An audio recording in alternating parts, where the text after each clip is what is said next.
Hi everyone, so this is Harsh Basi and I'm back with another session of chemical reactions and equations. So I hope that you have watched my previous classes and you have understood all the concepts which were discussed in the last session. If you have missed the last session, the recordings are available. You can go and just click the video and you can just watch the class.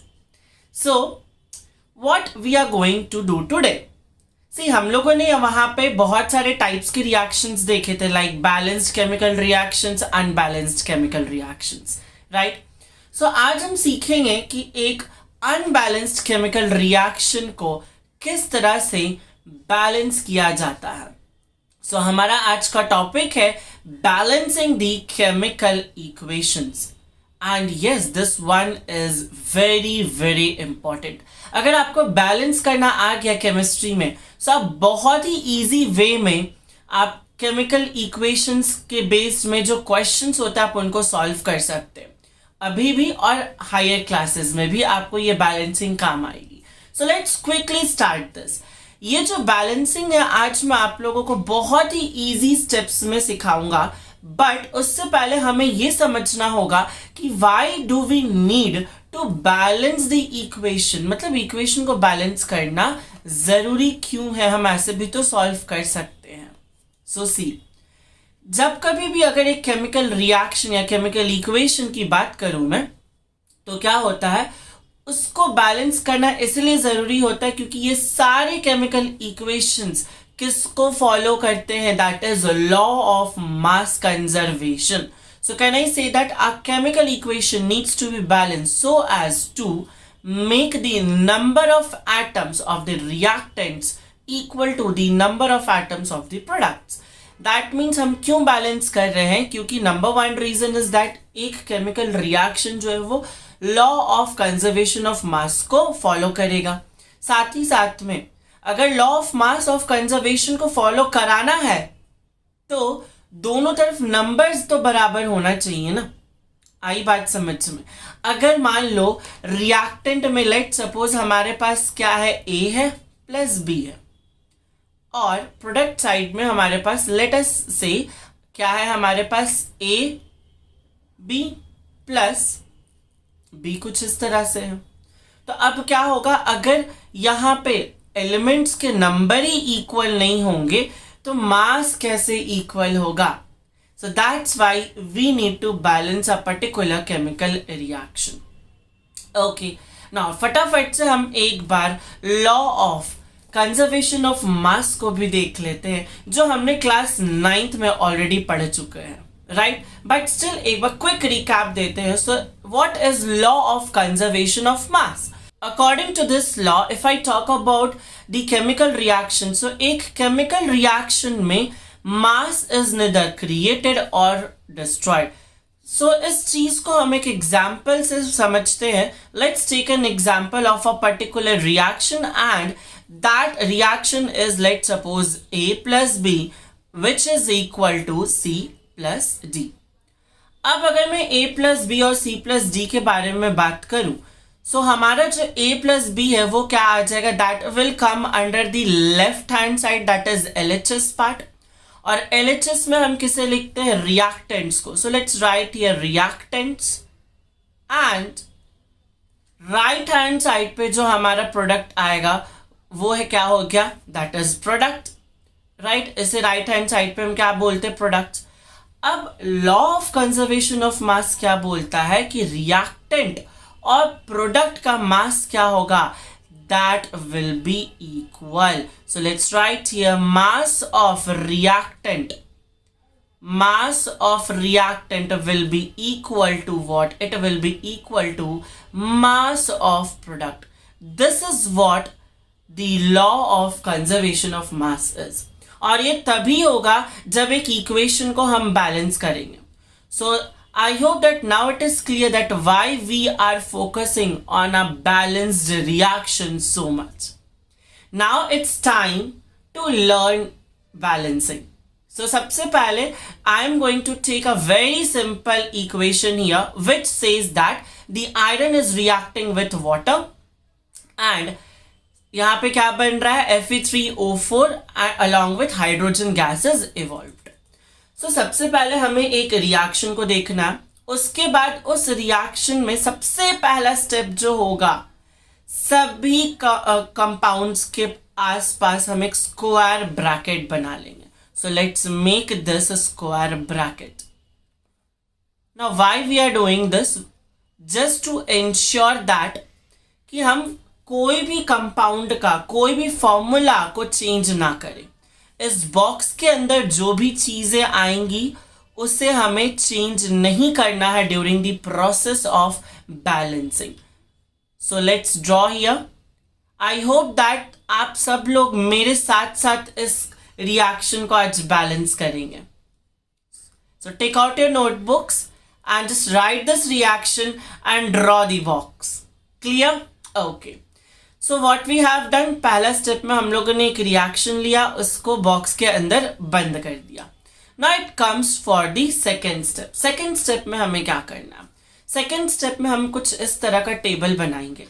अब इस table में हमें एक column में क्या लिखना, we have to write the elements and दूसरे column में हम क्या लिखेंगे, LHS, that is what, that is the, हम रिएक्टेंट के बारे में बात करेंगे। और in the third one we are going to write about the RHS, यहाँ पे हम किसके बारे में बात करेंगे, दैट इज प्रोडक्ट के बारे में।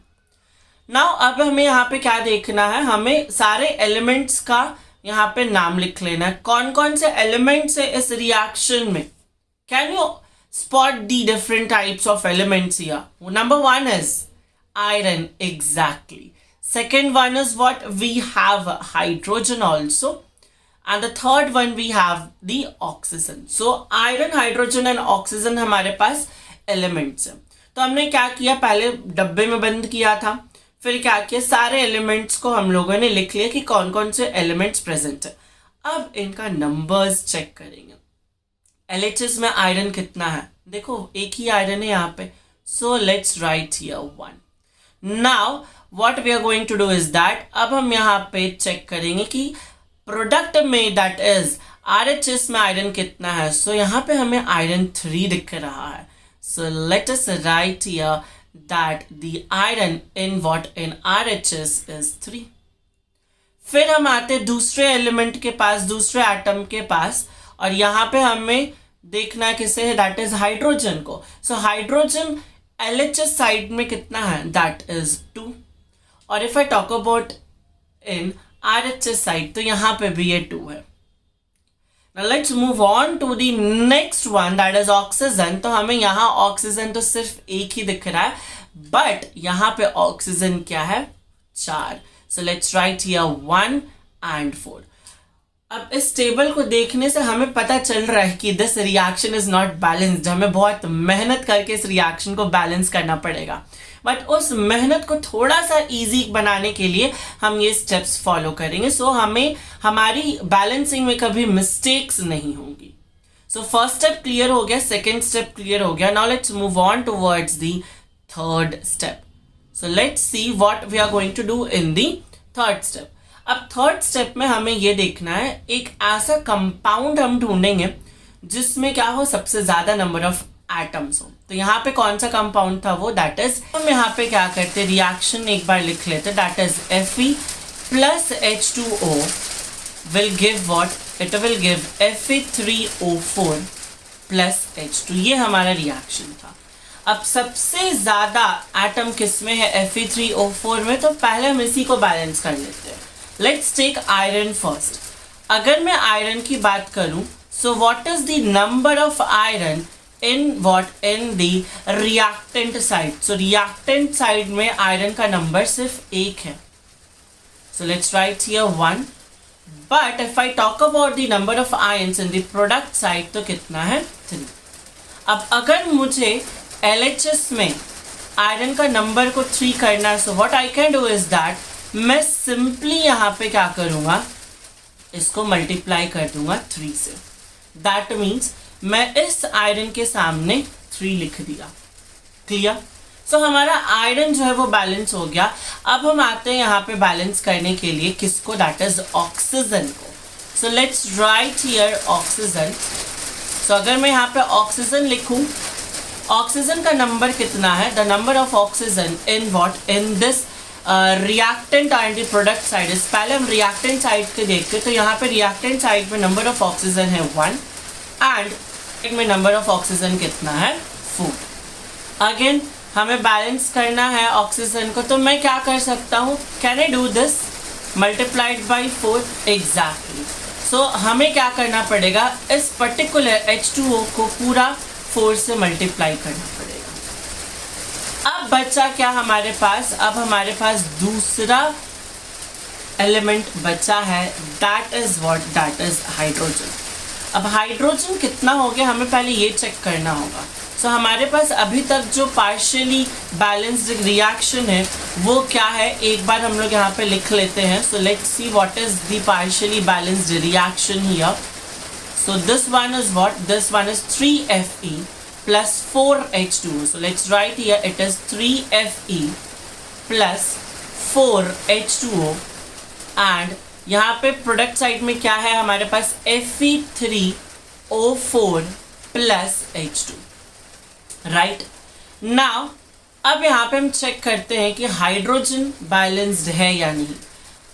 प्रोडक्ट साइड में अगर हम हाइड्रोजन की बात करें तो यहाँ पे कितना हाइड्रोजन है, 2। So let's write here 2 and if I talk about the hydrogen in the reactant side तो यहाँ पे कितना हो जाएगा 8, that is 4 multiplied by 2 is 8, right. तो हमें कहाँ हाइड्रोजन बढ़ाना होगा, दैट इज प्रोडक्ट साइड में। सो किस तरह से हम इंक्रीज करेंगे प्रोडक्ट साइड में हाइड्रोजन को, so just we have to multiply it by a number. So कौन से नंबर से मल्टीप्लाई करें, any guesses? Yes, what we can do is that इस 2 को हम लोग 4 से मल्टीप्लाई कर सकते हैं। तो हमारे पास क्या आ जाएगा, हमारे पास यहाँ पे हमें 4 इंक्लूड करना पड़ेगा। Clear? So this is what, this is a reaction जो ऑलमोस्ट बैलेंस हो गया, बट इसे चेक करना भी जरूरी है। सो लेट्स सी हियर, हम इसको एक बार चेक कर लेते हैं। तो हमारे पास अभी तक जो रिएक्शन आया है वो रिएक्शन क्या है, लेट्स सी। सो हम यहाँ पे लिखते हैं 3Fe, we have what, we have 3Fe plus 4H2O which is going to give what, which is going to give Fe3O4 plus 4H2O। ना अब हम यहाँ पे एलिमेंट्स को अरेंज करते, that is iron, oxygen and hydrogen. और यहाँ पे हम क्या मेंशन करेंगे, यहाँ पे हम LHS एंड RHS को मेंशन कर देते, that means product and reactants को मेंशन करेंगे। रिएक्टेंट्स क्या हो गया हमारा LHS साइड, प्रोडक्ट क्या होगा हमारा RHS साइड। सो आयरन कितना है LHS साइड में, can you count it now, let's see balance हुआ है कि नहीं। So if I talk about the iron, 3 iron है, yes 3 iron is present in LHS side। क्या RHS में भी 3 iron है? Exactly। Now let's talk about the oxygen। यहाँ पे मैं अगर ऑक्सीजन की बात करूँ तो कितना ऑक्सीजन हो गया हमारे पास, टोटल 4 ऑक्सीजन है। क्या हमारे पास यहाँ पे प्रोडक्ट साइड में भी 4 ऑक्सीजन है? Exactly। वापस से एक बार फाइनली अपना केमिकल इक्वेशन लिखते हैं जो हमने अभी भी बैलेंस किया है। So let's write here 3Fe plus 4H2O, साथ ही में हमें क्या मिलेगा, Fe3O4 plus H2, यहाँ पे हमने 4 लिखा था। So अब हम वापस से ये टेबल बनाएंगे चेक करने के लिए कि हमने जो किया है इज इट करेक्ट और wrong. So let's write here elements, we have to write here LHS and RHS। I hope that LHS and RHS तुम्हें समझ में आ रहा होगा किसे रिप्रेजेंट कर रहा है। LHS प्रोडक्ट को रिप्रेजेंट कर रहा है या रिएक्टेंट को? LHS is representing the reactant। So let's see now, elements क्या है हमारे पास, आयरन है, हाइड्रोजन है, ऑक्सीजन है। So let's talk about the iron। क्या हमारे पास आयरन दोनों तरफ 3 है? Yes, exactly। So let's write here, iron कितना हो गया, LHS साइड पे भी 3 हो गया एंड RHS साइड पे भी 3 हो गया। Clear? Now if I talk about what, if I talk about the other element, दूसरा एलिमेंट के बारे में भी हम बात कर लेते हैं यहाँ पे। सो दूसरा एलिमेंट क्या हो जाएगा हमारे पास, that is hydrogen. Okay, so let's talk about the hydrogen. ढूंढो कहाँ है hydrogen, this is what, this is the hydrogen. कितना हाइड्रोजन है यहाँ पे, 8। यहाँ पे भी कितना हाइड्रोजन है, 8। That's cool. So let's write here we have 8 hydrogen in both the sides. Now let's check about the oxygen. Oxygen total कितना है यहाँ पे 4. Yes. क्या हमारे पास प्रोडक्ट साइड में भी ऑक्सीजन 4 है? Yes. So see, it's now balanced. This is called a balanced chemical equation, and this is how we balance the chemical equation. So I hope that you are now able to balance these kinds of chemical equations, right? So let's see, let us take one more example. एक और example लेते हैं. ये reaction जो है combustion reaction कहलाता है, जो हम डिटेल में फर्दर क्लासेस में डिस्कस करेंगे. और कंबशन रिएक्शन को कभी भी अगर हम बैलेंस करते हैं तो उसके लिए हम लोग एक सूटेबल सीरीज फॉलो करते हैं. हम क्या करेंगे, पहले कार्बन को बैलेंस करेंगे, फिर हाइड्रोजन को बैलेंस करेंगे, एंड उसके बाद जाके हम ऑक्सीजन को बैलेंस करेंगे. इससे क्या होता है, इससे ये होता है कि चीज़ें बहुत आसान हो जाती है और मिस्टेक्स करने के चांसेस बहुत कम हो जाते हैं. ऑक्सीजन को लास्ट में क्यों बैलेंस करते हैं? ऑक्सीजन अच्छा एलिमेंट नहीं है क्या? नहीं, ऐसा बिल्कुल नहीं है. ऑक्सीजन को लास्ट में इसीलिए बैलेंस करते हैं कि ये एक अकेला एलिमेंट है, यहाँ पे प्रेजेंट है, एक अकेला ऑक्सीजन प्रेजेंट है. कुछ भी अगर नंबर इंक्रीज डिक्रीज करना हो लास्ट में तो इसके साथ हम बहुत आसानी से कर सकते हैं, रादर दैन इन सब के साथ. इनको लास्ट में चेंज करना बहुत मुश्किल होगा. इट्स बेटर कि हम ऑक्सीजन को लास्ट में चेंज करें. क्लियर? तो चलो फटाफट से इसे भी करते हैं. क्या करना है हमें बताओ. यहाँ पे पहले तो टेबल देखो, टेबल बना लिया हम लोगों ने. यहाँ पे एलिमेंट्स लिख लिए, राइट. यहाँ पे LHS लिख लिए, यहाँ पे RHS लिख लिए. ना अब बॉक्स बनाने का यहाँ पे ज़रूरत नहीं है, because now you are able to understand कि हमें कौन से पोर्शन को चेक करना है, कौन से पोर्शन को चेंज नहीं करना है. क्लियर? सो अगर तुम्हें कंफ्यूजन है कि कौन से पोर्शन को चेंज करना है, किसे नहीं चेंज करना, तो you can draw the boxes. Otherwise box बनाने की बहुत ज़्यादा नेसेसिटी नहीं है. So let's arrange the elements. यहाँ पे क्या है, कार्बन है, हाइड्रोजन है और ऑक्सीजन, और कुछ भी नहीं है, right. So let's talk about this carbon. यहाँ पे अगर मैं कार्बन की बात करूं, नंबर ऑफ कार्बन कितना है यहाँ पे? LHS में 3, दैट इज रिएक्टेंट में 3 है. RHS में कितना है? RHS में सिर्फ 1 है. हाइड्रोजन की बात करूं तो हाइड्रोजन यहाँ पे 8 है LHS में. Can you see this? 8 है यहाँ पे. और प्रोडक्ट में से कितना है? That is only 2. So let's write here 2. Now let's talk about the oxygen. Oxygen यहाँ पे कितना है? We have what? We have 2 oxygen in the LHS side, और RHS साइड में भी कितना है हमारे पास? ऑक्सीजन 2 है.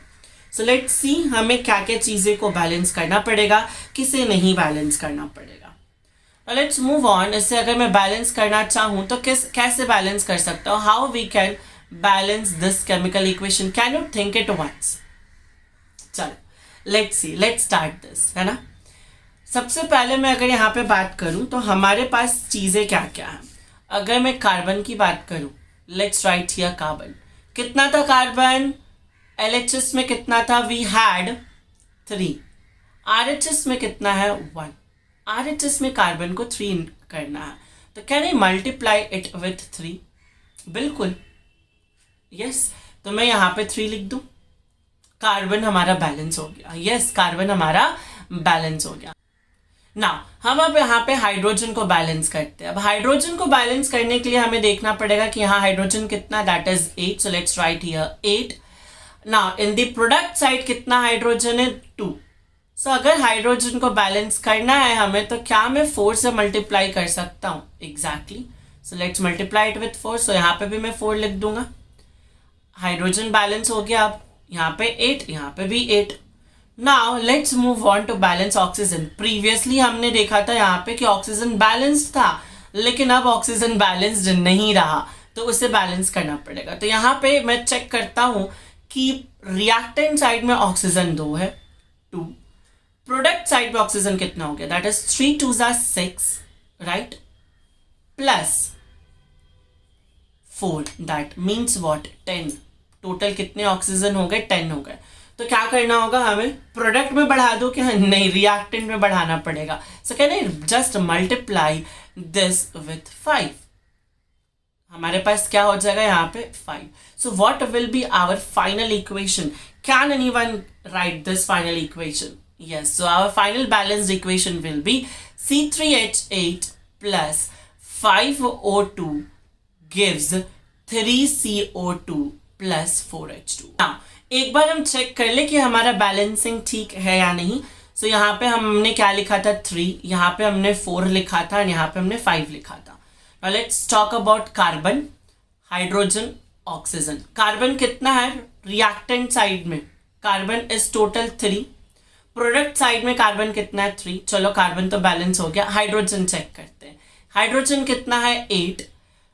प्रोडक्ट साइड में हाइड्रोजन कितना 4 2 ज़ा 8. Now it's time for oxygen. कितना हो गया 5 2 ज़ा 10 एंड इधर 3 2 ज़ा 6 प्लस 4 1 ज़ा 4 that is 10. So now we have balanced this chemical reaction also. I hope that now you all are aware that हम एक chemical equations को कैसे balance करते हैं and अब आप balancing के questions easily solve कर सकोगे. मैं आप लोगों को एक question देता हूँ and the question is what? So the question is N2 plus H2 gives NH3. अब इस इक्वेशन को बैलेंस करना है और मैं आप सबसे नेक्स्ट क्लास में इसका बैलेंस्ड फॉर्म ऑफ इक्वेशन पूछूंगा. आई होप दैट आज के सेशन में जितने भी कंसेप्ट है आपने उसको क्रिस्टल क्लियर समझ लिया हो. बट अब क्या करना है, कंसेप्ट समझने के बाद we have to make short notes. अभी जो शॉर्ट नोट्स है वो काफी हेल्प करता है हमारे एग्जाम टाइम पे. शॉर्ट नोट्स बनाने के बाद we should practice lots and lots of questions. ना यहाँ पे questions का quantity matter नहीं करता, questions की quality matter करता. And finally we don't have to neglect the practical based questions, right? Chemistry is all about the practical, chemistry में बहुत सारे reactions होते हैं, तो practical based questions exams में बहुत आते हैं. So now if I talk about ये सारी चीज आप लोगों को करनी है तो बहुत टाइम लग जाएगा हर एक चैप्टर्स के लिए, बिकॉज आई कंप्लीटली अंडरस्टैंड हमारे पास बहुत सारे subject. So to make this easy for you what I have brought is that 3 best books for the chemistry. Yes, you heard it right. सबसे पहले अगर मैं इस बुक के बारे में बात करूं, so this book contains the summary with tips and tricks so that कि आप सारे चैप्टर्स को एक कंसाइज मैनर में फटाफट से रिवाइज कर सको. इसमें बहुत सारे टिप्स मिलेंगे, बहुत सारे ट्रिक्स मिलेंगे. Now next we have what, we have another book. Obviously short notes बन गया, रिवीजन हो गया, अब क्वेश्चंस प्रैक्टिस करने हैं.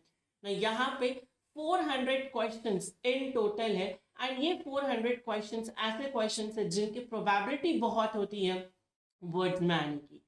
So rather than doing multiple questions, बहुत सारे क्वेश्चंस करने से अच्छा है कि हम कुछ क्वालिटी बेस्ड क्वेश्चंस करें which you are going to get in this book.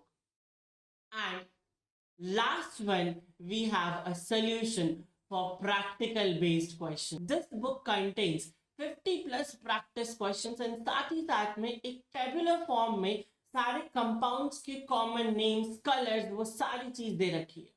ना अगर आप ये तीनों बुक्स को that is short notes पढ़ लिए, you have solved 400 questions और practical के questions भी करके गए, so I can promise you that you can score 100% in your board exams. Now from where you have to access this book, the link will be provided in the description. You can go to Amazon and you can purchase this book. So till then, bye bye everyone. Thank you.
So till then, bye bye everyone. Thank you.